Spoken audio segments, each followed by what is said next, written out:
It seems that CBAM, it's a bomb dropped that's somehow, sooner or later, will explode. This Excel file, I don't want to say if it's famous or notorious, knowing just the CN code or the type of product, I can tell you what's the production flow and what's the process. This is never working in the real life. Welcome to the Direct Podcast, where we explore the ins and outs of CBAM. Join us as we dive into the latest strategies and insights to help your business stay ahead. Let's get started. Let's get started.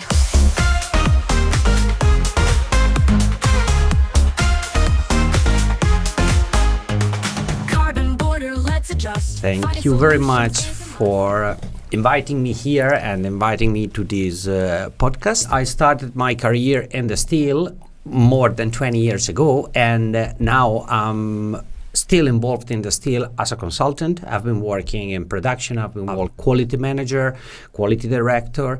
I've been involved in naval inspection. So from the beginning, after the end of the university, before indeed the end of the university, I was in steel. First of all, CBAM is designed and was thinked in a way that just with two actors, producer and importer. Mm-hmm.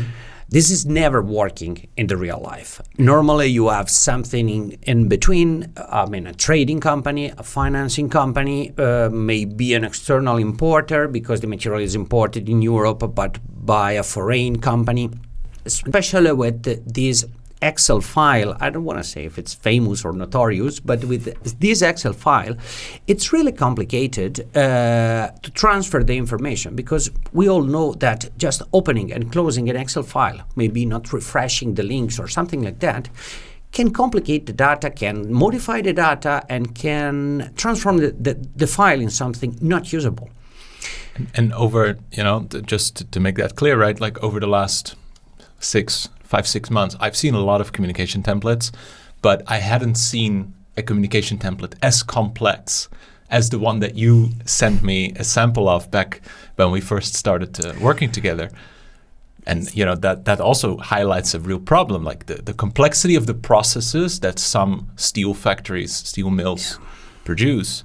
That's big. And honestly speaking, the first version was even not working properly, so we had to make reverse engineering to fix the problem. But that's another thing.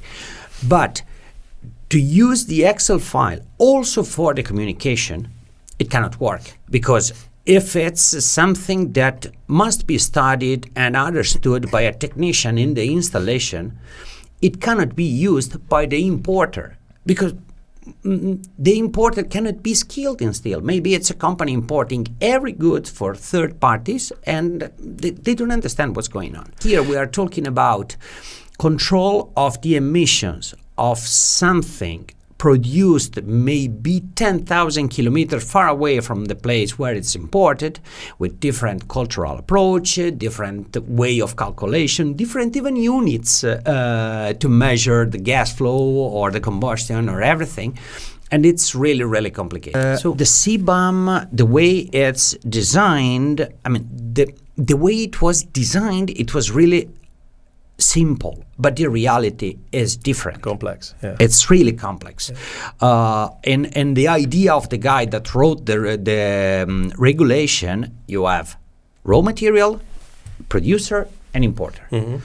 Normally, you have 25 sources of million of different raw materials that are combined in different production processes, and after that, this material is sprayed all around the world. That's normally the world of the steel.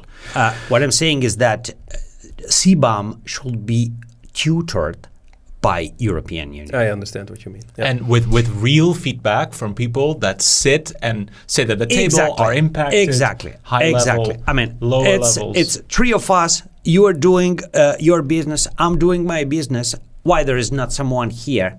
Not here, okay, it's too ambitious. But why there is not someone doing what we are doing, but from the European side, from the European Commission side. Yeah.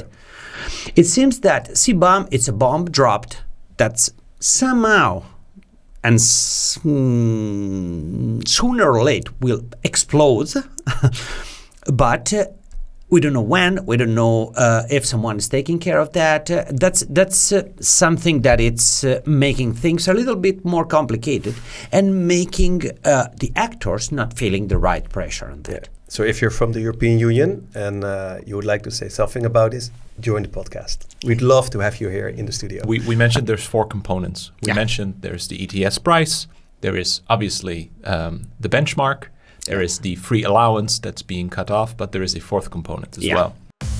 Thanks for tuning in to the Do Brink podcast. Remember, with the right insights and strategies, CBAM can be your competitive advantage. Join us next time for more expert advice and solutions.